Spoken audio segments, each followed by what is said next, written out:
Assalamualaikum warahmatullahi wabarakatuh dan selamat sejahtera. Apa khabar murid-murid? Bertemu lagi kita pada minggu ini dalam mata pelajaran Pendidikan Jasmani dan Pendidikan Kesihatan tahun 4. Tajuk yang akan cikgu bawakan pada minggu ini ialah kebersihan diri. Standard pelajaran 1.5 1.1.5. Murid-murid boleh rujuk buku teks halaman 78.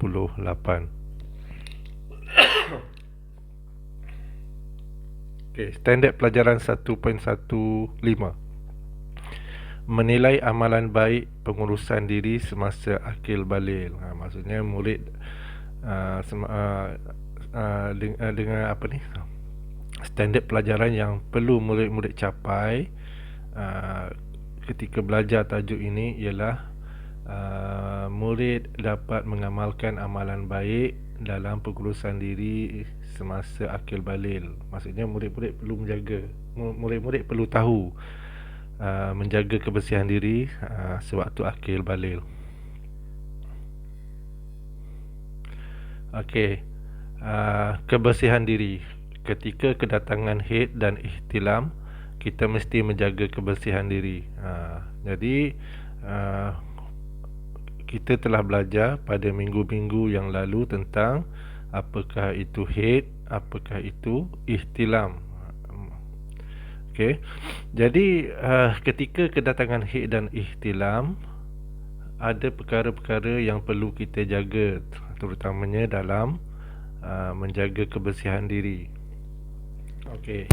Yang pertama kita akan lihat cara menjaga kebersihan diri sewaktu kedatangan haid. Yang ni bagi perempuan, bagi remaja perempuan. Okey, apa yang dicakap? Apakah yang dikatakan oleh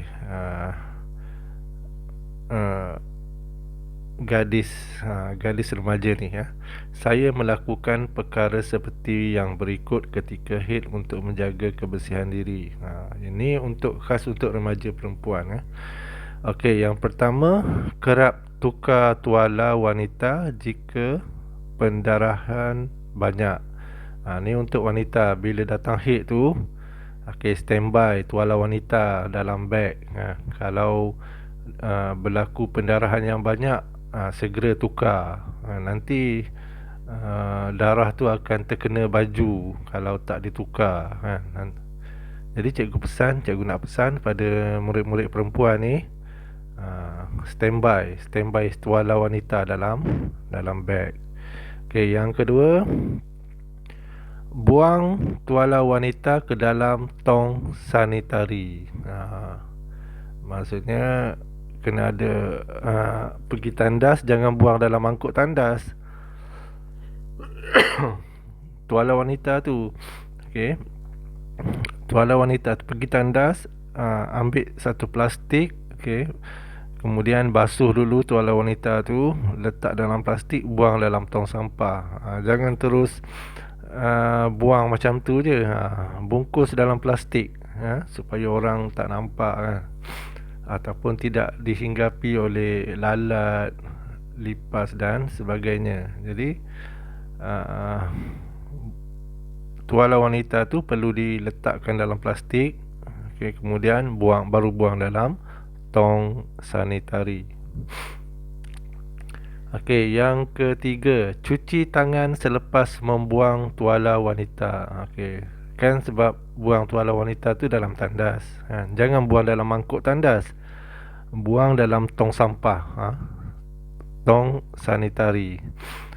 Kemudian pergi basuh tangan lepas buang tu, sebab tadi cikgu cakap kena cuci dulu tuala wanita tu kan, jirus dengan air dulu, kemudian letak dalam plastik, baru buang dalam tong sampah. Jadi basuhlah tangan, basuhlah tangan kamu tu, guna sabun. Yang keempat, mandi dan bersihkan diri.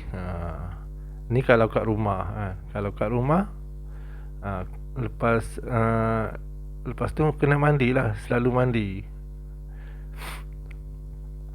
Dan bersihkan diri. Kalau tempat luar tak apalah, tak mandi pun, nanti bila dah balik rumah baru mandi. Tapi kena selalu mandi sewaktu kedatangan haid. Okey, seterusnya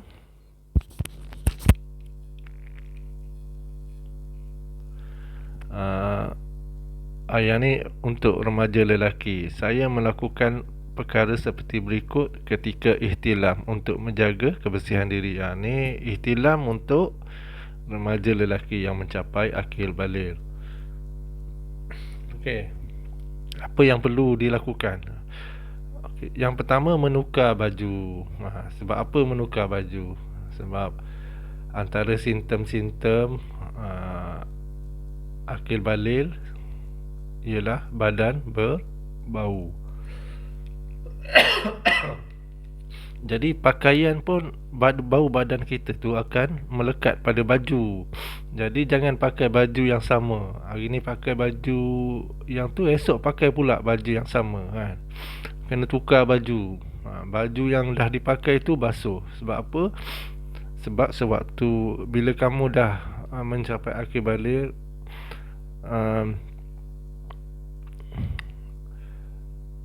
badan sudah mula berbau. Satu lagi, mungkin baju yang kamu pakai tu terkena air mani kan. Ya, sebab ni mungkin dia cakap menjaga kebersihan diri sewaktu ihtilam, sewaktu kamu tidur tu kan. Bila kamu baru bangun tidur, terus tukarkan baju. Ataupun kena sentiasa tukarkan baju apabila mencapai akil baligh. Okey, yang kedua, mandi dan membersihkan diri. Mandi wajib. Kalau yang Islam kena mandi wajib kan. Kena ratakan air ke seluruh tubuh. Yang ketiga, membasuh dan menukar cadar. Yang tilam ataupun cadar yang kita gunakan tu sudah pasti ada melekat cecair tu kan, cecair lendir tu. Jadi kena ambil cadar tu dan basuh. Yang keempat, menjaga kebersihan pakaian dalam. Pakaian dalam sewaktu akil baligh, sewaktu ihtilam ke, sewaktu akil baligh ke, pakaian dalam tu gunakan, kalau boleh gunakan sekali je satu hari kan. Kena selalu tukar dan selalu basuh. Okey, ini latihan di rumah. Latihan di rumah, cikgu nak kamu buat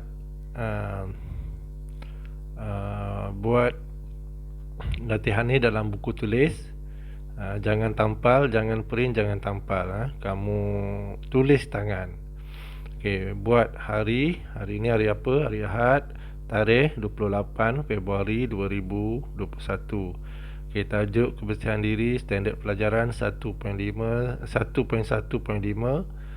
Okey, tugasan pertama, senaraikan langkah-langkah menjaga kebersihan diri ketika haid. Ada 5 langkah kan. Ada 5 ke ada berapa? Ada 4 je. Ada 4. Jadi nanti buat 4. Ni silap ni, cikgu cakap 5 kan. Tapi nanti cikgu akan betulkan. Okey, kemudian senaraikan langkah-langkah menjaga kebersihan diri ketika ihtilam. Yang ni pun 4. Cikgu buat 5 tu salah. Okey. Okey, itu aja. Bila dah siap nanti, buku ni cikgu akan lihat sewaktu kamu naik sekolah pada 8 hari bulan 3 2021. Okey, sekian, terima kasih.